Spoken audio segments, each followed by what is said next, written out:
Hi, എല്ലാവർക്കും നമസ്കാരം. നമ്മുടെ നാട്ടിലെ ജോലിയില്ലാതെ വിഷമിച്ചെടുക്കുന്ന കുറേ സുഹൃത്തുക്കളുണ്ട്. അപ്പോൾ അവർക്കൊക്കെ പ്രചോദനകരമാകുന്ന രീതിയിലുള്ള ഒരു ചെറിയൊരു വീഡിയോ ആണ് ഞാൻ നിങ്ങളിലേക്ക് എത്തിക്കുന്നത്. ഒരു ചെറിയൊരു സംരംഭം, എൻ്റെ സുഹൃത്തായ സുബൈറിൻ്റെ ഒരു കുടംപുളി ബിസിനസ്. ഈ വീഡിയോ സ്കിപ്പ് ചെയ്യാതെ അവസാനം വരെ എല്ലാവരും കാണുക. അപ്പോൾ നമ്മുടെ സുബൈർ പുളി പൊട്ടിക്കാനുള്ള തയ്യാറെടുപ്പിലാണ് കേട്ടോ. ഓരോ വളപ്പുകളിലൊക്കെ കയറി ഇറങ്ങി എല്ലാ പുളിമരത്തിൽ നിന്നും പുളി ശേഖരിച്ച് സുബൈർ നേരെ വീട്ടിലേക്ക് കൊണ്ടുപോകും. അപ്പോൾ പണിക്കാരുണ്ട്, സുബൈറുണ്ട്, പുളിയൊക്കെ പൊട്ടിച്ച് സെറ്റപ്പ് ചെയ്യുന്ന ഒരു തിരക്കിലാണ്. ഹായ് സുബൈറെ. ഹായ്, എന്തൊക്കെയുണ്ട് വിശേഷം? നല്ല വിശേഷം. സുഖമല്ലേ? എന്താണ് പിന്നെ പുളിയുടെ അടിപൊളി പണിയില്ലല്ലേ? ഇത് എല്ലാ വർഷവും ചെയ്യാറുണ്ട്? സീസൺ അനുസരിച്ച് ചെയ്യും. ഇത് സുബൈറായിട്ട് തുടങ്ങി അതെ പഴയ കാലം തുടങ്ങി കാരണന്മാരായിട്ടുള്ള തൊഴിലാണല്ലേ?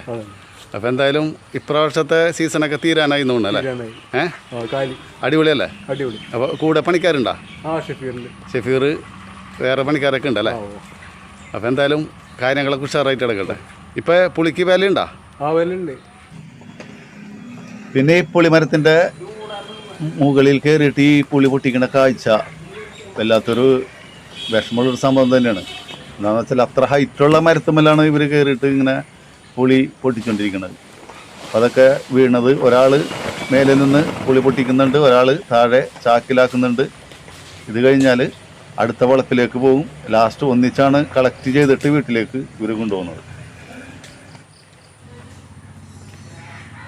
അപ്പോൾ ഒരേ സീസൺ അനുസരിച്ച് തന്നെയാണ് സുബൈറിൻ്റെ കച്ചവടങ്ങളൊക്കെ നടക്കുന്നത്.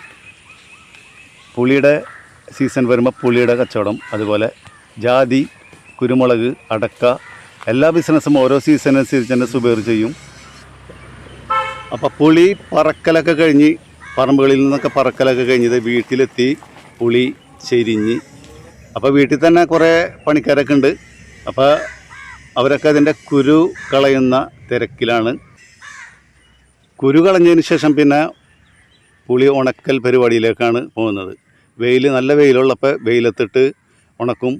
വെയിലില്ലാത്ത സമയത്ത്, മഴക്കാലമാണെങ്കിൽ ഇതുപോലെയുള്ള പുളിപ്പറം ഒരു തട്ടുണ്ട്, ആ തട്ടിലിട്ട് പുളി ഉണക്കും. അടിയിൽ നല്ല വണ്ണം തീയൊക്കെ കൊടുത്തിട്ട് ഉണക്കും. അങ്ങനെയാണ് പുളിയൊക്കെ ഉണക്കിയെടുക്കുന്നത്. അപ്പോൾ നല്ല ഗുണമേന്മയുള്ള പുളി സുബൈറിൻ്റെ പക്കലുണ്ട്. അപ്പോൾ സുബൈറിൻ്റെ നമ്പർ ഞാനിവിടെ ഇതിൽ കൊടുക്കുന്നുണ്ട്. ആ നമ്പറിൽ വിളിച്ചാൽ നല്ല ഗുണമേന്മയുള്ള പുളി നിങ്ങൾക്ക് കിട്ടുന്നതാണ്. അപ്പോൾ ലാസ്റ്റ് എല്ലാം ഉണക്കലൊക്കെ കഴിഞ്ഞ് ഈ പരുവത്തിലാവും പുളി. അപ്പോൾ അടുത്തൊരു വീഡിയോയുമായി കാണുന്നവരെല്ലാവർക്കും ഗുഡ് ബൈ.